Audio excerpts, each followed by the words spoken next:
Hello, welcome to our next episode of Road to CTA. This time, simple is beautiful. One common question I ask my students all the time is this the simplest solution you can think of? This is something I ask myself every time I design a solution. This is something I ask every student if somebody suggests a solution. Is there something simpler we can use? Again, the disclaimer, this is all my personal opinion. I'm in no way affiliated with CTA. I'm not a CTA judge. Please check the Salesforce documentation before you go ahead. And some of you might know already, I support Refugee Force. This is a Dutch non-for-profit which trains Salesforce professionals out of a pool of refugees. As every non-for-profit, they always need money, but what they need even more is job experience. Please hire a refugee today. Simple is easy to design, build, maintain, extend, and lastly, explain. A simple solution has many advantages. And a simple solution also must fulfill a few requirements. It must be elegant. It must fulfill the requirements. It must not be hacky. I think the times of hacky solutions are over, and none of us should ever put forward hacky solutions. I'm guilty myself of building too many hacky solutions in the past. Never again. They always blew up in my face. And the last one is a simple solution must still be future-proof. It can't. Have to think about the next 2 to 5 years of the company within a reasonable time frame and within reasonable boundaries. But finding a simple solution is really hard. Everybody can build complex. This is maybe a misconception. And I had this discussion just today on Twitter with a friend. Oftentimes, complex is mistaken for good. I think the opposite is true. So first, finding a simple solution is a process. Like everything in life, finding the best solution or the simplest solution is nothing which comes out of the blue. Therefore, and finding a simple solution is often hard work. You have to dig deep, do a lot of research, do a lot of trial and testing, a lot of conceptualizing. Building a complex solution is not hard work. This is easy. I can create you like a 5,000 line trigger framework, which is really shitty and complex. No issue. But can I create a 500 line elegant trigger framework? This is hard work. And lastly, oftentimes the simple solution is kind of boring. And I think this is a mental trap, which happens at least to me. Oftentimes, I think this is so simple. Can this be true? Or this is so simple. It's boring. I like to do challenging stuff, and many of us, I think, like to do challenging stuff as well. And therefore, we often tend to go towards boring solutions rather than complex solutions rather than simple solutions, because the complex solutions are more challenging, more fun. You can discuss more. But you should still try to find the simple solution. So in order to find it, I said it's a process. You can always basically follow the same checklist, or I follow the same checklist. So my default solution sounds a little bit weird, is do nothing. What happens if I do nothing? Second, what low-code solution do I have?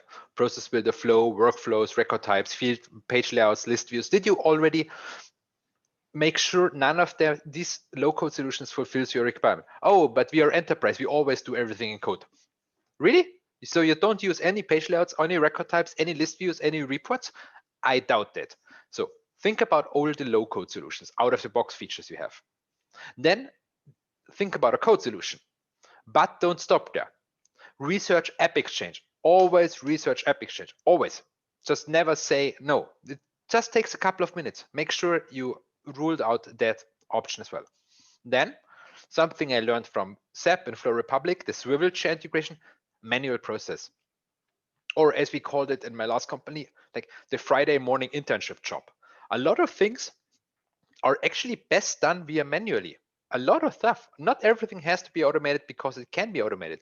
If something only happens once a month, like 3 times and nobody cares how fast it's fixed and it's easily fixed by an intern, why not do it by an intern rather than spend 2 weeks of your precious development time on developing an automation? Yes, it's fun to develop the automation, but is it really necessary? Then often you can actually use a third-party solution, for example, an ESP, an ETL, a Tableau, but also some third-party vendor which provides it off-platform solution. And sometimes you have something like a radical solution, for example, switching from a single org strategy to a multi-org strategy, not use Salesforce for that process at all, stuff like that. So make sure if you have requirements in your mental, do your mental checklist. Did you check all the options I have? And I use a couple of helpful questions in order to get to my simple solution for each of the options. First one is the important one. What are my assumptions and what happens if I change them? As Andrew Hart said, assumptions are your friend. You all have assumptions. There's not a single truth. It's always a little ambiguous what our requirements. So write down your assumptions and make sure they are the right assumptions. Discuss it with a customer or or at least communicate them. Then, what business goals do I want to achieve? I think this is an underlying question we always should have in mind.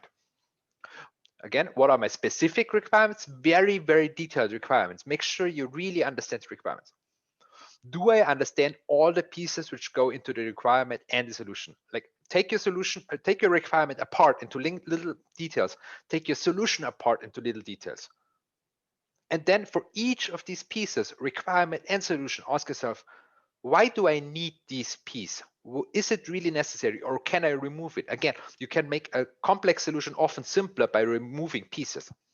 And the last one is, what happens if I actually remove not only this piece, but also maybe multiple pieces, a little bit the chaos monkey concept. Does my solution still hold up if I remove that piece? And with that, we do a little exercise. The impact of assumptions, how important and how powerful assumptions are. So we have an exercise here. After the go live of the first country, more countries will be added. The proposed architecture must support country-specific business processes. My assumption is business processes are very similar. There's a significant overlap. So the solution is I have record types, page layouts, dynamic form, the low code. And on top of that, I use a trigger framework, a lightweight one, and some Lightning Web Components where necessary, the code solution. But what happens if I change my assumptions? Some of you might have think different assumptions. The business processes are completely different and do not overlap. You know, both assumptions are correct from the requirements point of view. If I go for a second assumption, multi-org strategy is the correct solution because there's no overlap in business processes and I assume no overlap in data and people. So you see how powerful assumptions are. Assumptions can change everything. Make sure you are aware of your own assumptions, state them clearly, and check what happens if you actually change your assumptions. And this brings me to the requirement. After a lead is converted, the leads need to be assigned to the sales agent based on past performance. Sounds like a simple requirement, but there is a lot which goes into that. What are your assumptions? What are your solutions? Go back to the checklist we had.